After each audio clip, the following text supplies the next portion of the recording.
The long-awaited match preview between Arsenal as they host Tottenham Hotspur is here. I know all of you are really waiting for this because it's one of the biggest derbies in the world that is going to hate to be ranked amongst the top 10 biggest derbies in the world. Amongst the big derbies in the world, there is that of Arsenal versus Tottenham Hotspur, Manchester United versus Man City.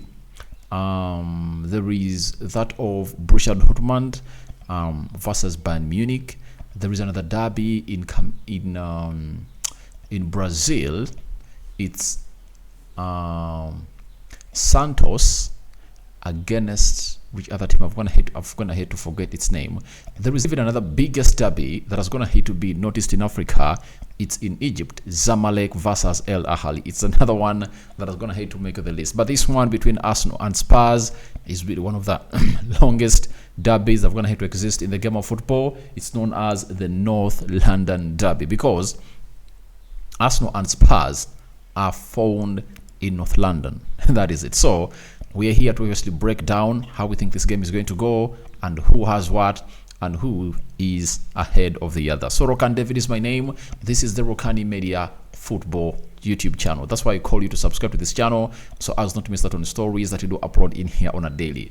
Before I go into deep analysis of all this, let's first go ahead and obviously thank God for the gift of life and obviously take us to the next days and obviously safeguard us from our enemies. And for the Muslims, may Allah grant you protection and see you pursue or succeed in all your endeavors. There are some 5 facts I want to first read to you before we go into this beautiful game of football and bring you the predicted starting 11 of Arsenal as far as this game of them against Spurs is concerned. The first one is Arsenal have won 4 of their last 5 Premier League games against Tottenham Hotspur, as many victories as they had in their previous 16 against them beforehand. That is it. So it shows you that Arsenal have gonna hate to win 5 of their last 6 games in there for you. Now, sorry, they're gonna hate to win 4 out of their last 5. Now, secondly, Tottenham have just won 1 of their last 30 Premier League away games against Arsenal, 11 draws and 18 losses, and are winless in 12. Arsenal have gonna hate to win 8 and drawn 4 since a 3-2 victory in November 2010, meaning that Tottenham last won at the Emirates in 2010 and the victory was 3-2. I think that's the game where Bentley obviously went ahead to obviously show his levels, and Harry Kane, if at all I'm not mistaken. Then thirdly, Arsenal are looking to win 3 consecutive league games against Tottenham Hotspur for the very first time since a run of 5 between 1987 to 1989. Obviously, when you talk about 3 consecutive wins against Tottenham Hotspur, that means last season they went ahead to win a double. At Emirates, it ended 3-1 in favor of Arsenal. Then away at Tottenham Hotspur, it ended 2-0 in favor of Arsenal, meaning that if at all they win tomorrow on Sunday, Arsenal would have gone ahead to obviously get to 3 wins in a row. Then, fourthly, Arsenal have only scored more Premier League home goals against Everton, 76, and they have against Tottenham Hotspur, 63, while Spurs have only conceded more away goals against Liverpool, 64, than at the Gunners in the competition. So it shows you that Tottenham Hotspur has gone ahead to concede very many goals while playing at the side of Arsenal, and it shows you how Arsenal have gone ahead to elevate themselves to this level. Now, lastly, this is the first league meeting between Arsenal and Tottenham Hotspur, with both sides still unbeaten coming into the match since September 1990, where the pair drew 0-0 at Highbury in the 3rd game of the season. In the Premier League, it's the 6th time Arsenal have faced Spurs while still unbeaten, with 2 wins and 3 draws, while it's the 5th time Spurs have faced the Gunners without having lost. That is it. So it shows you that it's really a highly anticipated game. When you look at all those facts, they obviously throw you to the gist of the matter that it's obviously not going to be an easy game for both sides. But obviously, you have to give Arsenal a benefit of doubt because they are the hosts, they are playing at home, and they're really having a charged starting 11. And their bench has gone ahead to be worked on by Mikel Arteta, and they are really ready to obviously take on the side of Tottenham Hotspur. Now, let's go deep into the sick bays or the injury rooms of these teams. When you look at Arsenal, Thomas Partey is really out. Julian Timber is also out. But Mikel Arteta refused to rule out the return of Gabriel Martinelli in the game of Tottenham Hotspur. So you never know, he might make it to the bench, or he might even start, depending on the situation of how the manager's going ahead and the physio team of Arsenal to assess the injury of Martinelli. Those are the three players that Arsenal are not having because of injury. Now, when we go to Tottenham Hotspur, they're having Ivan Perisic. He really got what we call an ACL injury that's going to keep him out for 6 months. He joins others like Brian Gill is also out. Rodrigo Bentancur is still having a new problem. Ryan Sessegnon is having a hamstring. Alf Whiteman is having an ankle. And obviously, Giovanni Licheslo is also having a thigh injury that renders him to be unavailable into this fixture. But obviously, there are obviously good players that are obviously going to take place. There is Mickey van der Ven. He plays well in that central defense alongside Romero. Then there is Desni Udogi, left back. He obviously plays very well. Mana Solomon is another one that obviously comes off the bench and puts in some good services. And then Guillermo Vicaro. So, as it stands, that is the injury situation of the team of Tottenham Hotspur and Arsenal. And let's get into the most exciting bit of you that you are really looking at and who is going to start for the club of Arsenal into this highly anticipated fixture at the Emirates Stadium. That's going to be buzzing and buzzing, rocking beyond all corners, to see to it that they obviously put up a vibe, to see to it that the fans resonate with the players to energize them, to cause what we call a situation that can threaten the team of Spurs. Now, when you look at the system that Arteta is going to play, it's a 4-3-3. Looks like final is going to have to settle in with 4 defenders, 3 midfielders, and 3 forwards in there for you. Now, the big question is, who is starting in between the stitches of Arsenal? That has been a very huge question ever since this season really started. But we have a very huge dilemma into this, because even in the press conference, Arteta was asked on who is going to start of the two. He said he has not gone ahead to make a choice. That is it. But David Raya having gone in goal against Everton and PSV and Heaven, you anticipate that Aaron Ramsdale is set to return in between the stitches. That is it. And I believe Aaron Ramsdale is going to start in between the stitches of Arsenal as they take on the side of Tottenham Hotspur. He knows this game. It's a very huge derby, and obviously it might come in through. But I won't be shocked if at all I see David Raya starting in between the stitches for the club of Arsenal, because in all of the 2 games that is going to have to start and kept to clean sheets for Arsenal, he hasn't been tested when it comes to obviously shots at goal. He has not been tested, and maybe Mikel Arteta would like to obviously test him in such a game to see whether he can obviously take this game to the next level, and obviously see whether he can put in those saves, because none of those teams that's going to hit obviously direct a testing shot that obviously tests his levels of action.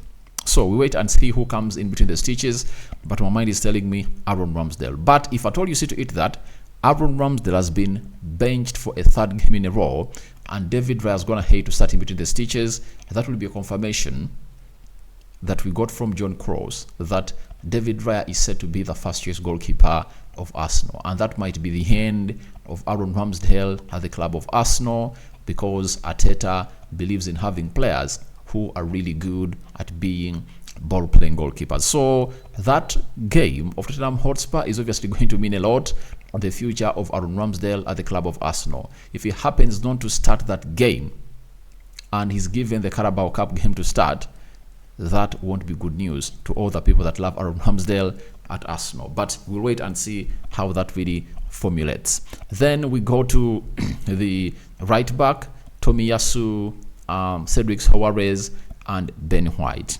I believe in a game of this magnitude, obviously Benjamin White has to come in through and start, because he has gone ahead to prove that he's really an elite player. If at all Julian Timber was available, it would have gone ahead to cause some dilemma in between the team of Arsenal. But with Ben White available, I think he plays ahead of Tomiyasu and Cedric Soares, and he faces what we call Song Hyun-Myun into this game, and the battle is obviously going to be really set. Song Hyun-Myun versus Ben White, but I think he can handle Song Hyun-Myun because as Song Hyun-Myun is growing, his pace is obviously reducing, but his efficiency is obviously increasing. That is it. But Ben White will close him down very well. When you go to the left back, Tomiyasu can play there, Jakub Kivio can play there, Zinchenko too can play there, and you ask yourself, he's obviously going to play a part in that game. It's none other than Zinchenko to do that job. Zinchenko is expected to start onto the left back of Arsenal. The inverted left back of Arsenal is Zinchenko, and he's obviously going to be facing Kulusevski. Kulusevski is a deadly man, and he has been really in electric form ever since the season started at the club of Arsenal. So when I look at him and what he's going to have to do at the club of Spurs, they're going to have to connect very well with Richarlison and Maddison plus Song Hyun-Myun. So Zinchenko needs to really be at his best because a busy evening is what is going to be provided by Kulusevski, provided Maddison delivers those line-breaking passes to that side of Kulusevski. That is it.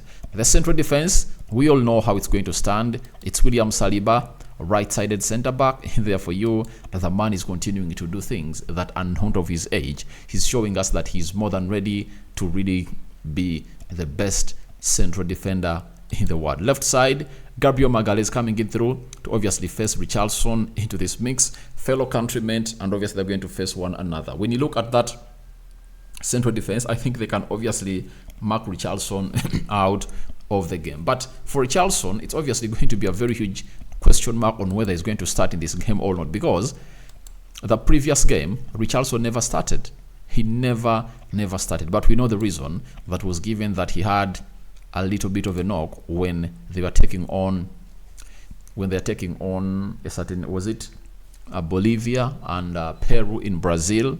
Then they saw Song Hyun-Myun being played as a false number 9, and then he came on, obviously scored that goal to level that side of football. But for the side of Arsenal, I think they can handle anyone being played as a false number 9 or a real forward. When you go to the central midfield, I think Declan Rice retains his position as a central attacking midfielder into that game. Not so, because he's going to be facing none other than Yefis Bissouma, a very good central defensive midfielder, and Ange Postecoglou is going to hit obviously elevate him to the levels we saw him at the side of Brighton. Now, who are the two others to obviously play alongside him? I think it's going to be Martin Odegaard onto that side, and then I think Kai Havertz becomes back at the starting 11 of Arsenal, having been benched for the game of Everton. He returns back in his position, having gone ahead to play a very huge game against PSV in the midweek. And I think these are games that Kai Havertz signed for £75 million and Declan Rice signs for £105 million are made for. This is where you need to elevate your level to obviously go to where you deserve and prove to the manager that this is why you brought me and I've gone ahead to make a very huge change in this fixture. And when you look at Martin Odegaard himself, he's also a man who's gone ahead to sign a new contract at Arsenal. 5 more years at the club of Arsenal. That shows you that he's really ready. And he needs to show us that he is the highest paid player at Arsenal, because it's rumored he's beyond £300,000 a week at the club of Arsenal.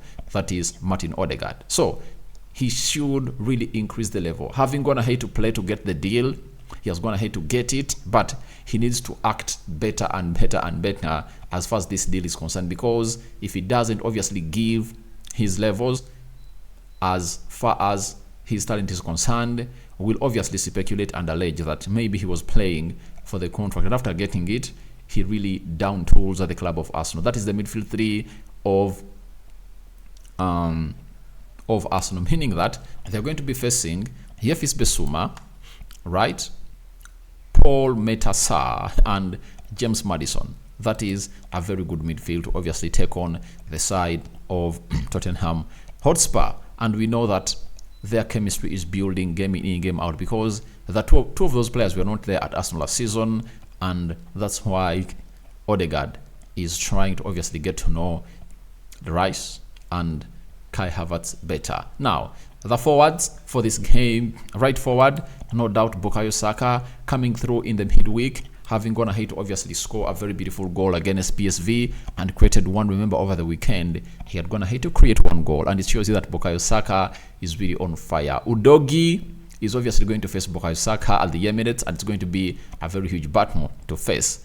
On the left forward, Mikel Arteta refused to rule out the return of Gabriel Martinelli into this fixture, and you never know whether Martinelli will start or not. But even if he returns from injury, I think the manager will have to reserve him, and there is no way you can drop Leandro Trossard. In the game of Everton, he scored a goal. In the game of PSV, he scored one and created one. 2 games, he has 3 goal involvements, 2 goals and 1 assist. The best way to reward him is to obviously start him in a game of Spurs as he faces Porro. Pedro Porro is a very good player. Defensively, not all that great, but going forward, he obviously provides a situation for the side of Spurs to thrive in the final third of the pitch. But Leandro Trossard has gone ahead to show us that he has a very good link up with Zinchenko that resulted into the 3rd goal that Arsenal scored against PSV. So I think he deserves to start, and I think even though Martinelli is past fit to come into this game, I think he's not much better off to play on the bench and then get ready for the midweek game against Brentford in the Carabao Cup. Not so? Now, who is going to lead the line for Arsenal? Jesus coming and playing some good minutes, and he scored a goal, and therefore he had some other 3 chances that were credited to him by Arsenal. This is what I've gone ahead to call in for Arsenal players, that if you want to prove that Jesus is a very good number 9 and is clinical, get him the chances. Get him the chances. I've seen Pep Guardiola in the media yesterday defending Erling Haaland for being so much wasteful. You get? You cannot be wasteful on what you don't have. You are judged wasteful on the chances you get. Now, I see people slating Jesus on several occasions after getting 2 chances and not scoring any, and they blame him. You know? Erling Haaland at Man City gets close to 6-7 chances in a game and scores 1 or 2. So Arsenal needs to go to that level of creating 6 chances, 4-3 for Jesus in every game. When you saw to it in the game of PSV, he got close to 3 chances and scored 1. So they need to improve on what they do. So I don't believe that Jesus is going to be benched, and Edin Ketia never played any minute in that game. I think the manager is going to bring Gabriel Jesus and obviously the line for the club of Arsenal. So that is my predicted starting 11 of Arsenal as they take on Tottenham Hotspur. But Mickey van de Ven has to obviously partner up with Romero to obviously stop that number 9 of Arsenal. Jesus is a very, very electrifying striker. He's good on the ball. He can press. He has the energy, he has a shot, he can make all players around him look good. And if at all he's playing alongside Trossard, Odegaard, it's really something different altogether for the side of Spurs. So Spurs needs to put into a very huge shift. But Spurs comes into this game when they've gone ahead to win 4 of their games and drawn 1. They're having 13 points. The same applies to Arsenal. They've gone ahead to obviously win 4 and drawn 1, and there is a common factor in those wins. They've gone ahead to beat Manchester United at their homes, but I don't think there is a team that beat United convincingly. And today Spurs gets its first huge test. They are really playing against a team that almost won the league last season. This team has gone ahead to add in players worth £210 million. Spurs have been obviously playing very well. They've gone ahead to score very many goals, but they concede some good goals. And when you look at their games, they've gone ahead to play away from home. Their first away game was against Brentford. They drew 2-2. Then their other second game away from home, they won Bournemouth by 2-0. They went ahead to play Burnley. They scored 5, but they conceded 2. So it shows you that it's only the game of Bournemouth. They never conceded a goal away from home. So they are an easily conceding team. We can call them that way. That is Tottenham Hotspur. And for Arsenal at the Emirates, they're going to have to concede a goal in every game they're going to have to play in the Premier League. They conceded against Manchester United 1. They conceded 2 against Fulham. They conceded 1 against Nottingham Forest, meaning that it's hard for them to keep a clean sheet. And they kept a clean sheet against PSV, and we don't know whether they'll keep a clean sheet against Tottenham Hotspur. But what's my prediction? 3-1 in favor of Arsenal. I believe Arsenal are going to go for this game seriously and really put in what we call a very, very huge effort to win it. And I see them lifting a win against Tottenham Hotspur. I see Tottenham Hotspur suffering their first win, suffering their first loss this season, but I know they're going to put their fight. But if at all they want to obviously get something out of this game, let them not open up as we expect Ange Postecoglou to do.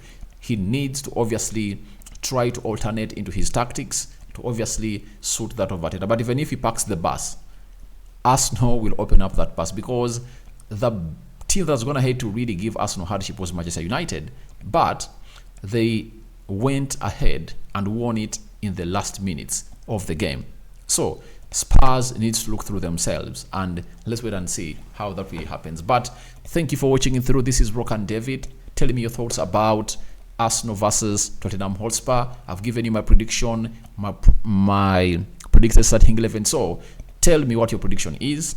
Tell me what your additions and subtractions are into that team. I'm going to have to let you know. And tell me about the battles I'm going to have to explain to you. And who do you think is going to come up as the numerator and the denominator in this beautiful game of football, the North London Derby. I'm going to bring you the combined 11 onto this channel. Better stay tuned. I've already brought you a story of Moise Caicedo returning for the boost up of a team of Chelsea and so much more. I cover you all in the precious blood of Jesus Christ. May the living God bless you abundantly.